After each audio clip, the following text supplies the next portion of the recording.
Hey folks, Internet Dude here. Today I want to show you how I am going to fix the rust on my Tesla. So this is my 2015 Model S 85D, and I will have had it 4 years coming up in about 2.5 months. And it's got about 77 or 78,000 kilometers on it at the moment. Now I noticed some rust on the front upper control arms in the suspension.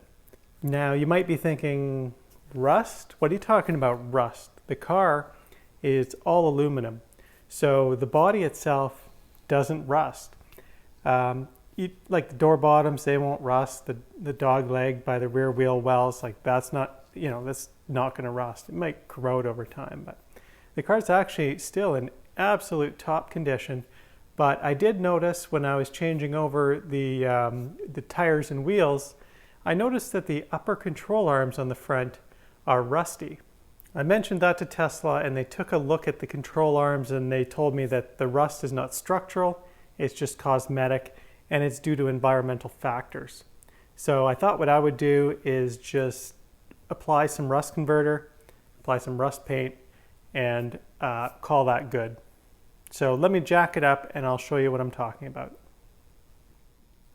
All right, so the car is jacked up. I just have the jack here. And let's take a look. I'll do my best to give you a shot of the rust on the upper control arm.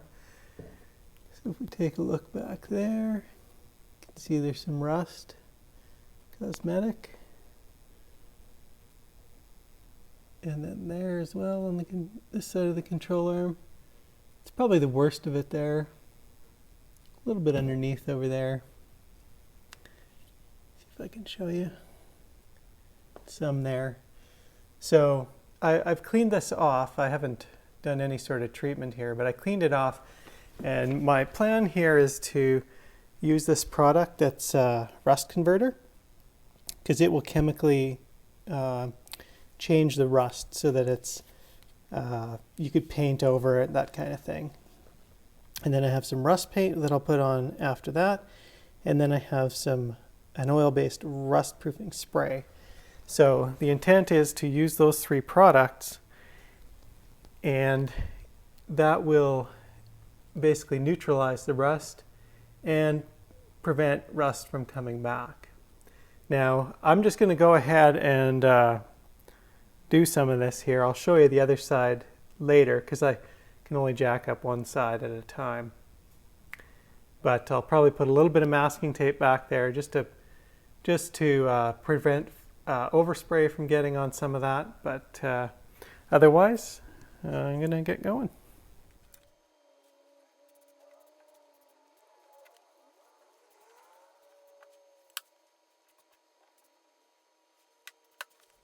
All right, now we'll take a look at the driver's side. I have it jacked up. Take a look here. At first I thought this side wasn't as bad, and now I'm not sure. They both seem fairly comparable. So you can see back there, surface rust. If I come down here, a little bit down there, come over here. Right there looks a little thicker. I don't know if that's... They looked at it and said it wasn't structural, so some more rust there. Not so bad there. But yeah, I'll get this taped up and get this one sprayed too.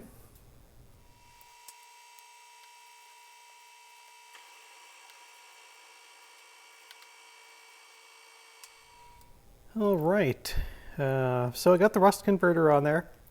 It's not quite dry. It's still a little bit tacky. The picture on the can led me to believe that it would turn the rust black when it was converted, and it didn't do that, so not really sure what to think, but I'll just let it dry a little more and then I'll spray it with the black paint. Now, you don't need to see, it's kind of boring, but what I'll do is I'll let this finish drying. Then I'll spray it with the black paint, and then I'll come back and show you where we're at. In the meantime, I've just been applying a new product, well, new to me, a product called New Finish. It's a polish. They call it a once-a-year polish. And I've been putting it on the car while I wait. If you take a look, you may be able to see there's still fine scratches in the paint, so it's not really that spectacular of a polish, I suppose, but they tout it's supposed to last all year and even through 52 automatic car washes. The car was already clean, but now it's a little bit shinier. All right, we'll come on back to this once it's dry. All right, so there's one coat of rust paint on there. I took the masking tape off. If you take a look, looks pretty good. It's glossy. It's going to dry glossy because the paint is glossy. You can make out just a little bit of that brown showing through. The important thing is just to do, get it as best you can. If I can, I'm just going to hit it with some more black paint, another coat, and then after that I will spray it down and with the KL73 I showed you, and once I spray it down it's just going to look wet too, so I won't show you that, but just really this is to kind of serve as a notice to other Model S owners that if you live in an area where you get salt on the roads or sand on the roads or a lot of winter conditions, you may want to check your upper control arms, because if you catch them early enough and it's just surface rust, I think you'll be fine just to do some prep and little paint like this. I'd hate to see it go for years unnoticed and become a structural problem and a safety problem. Anyway, I hope you liked the video. If you did, give it a thumbs up and consider subscribing. And thanks for watching.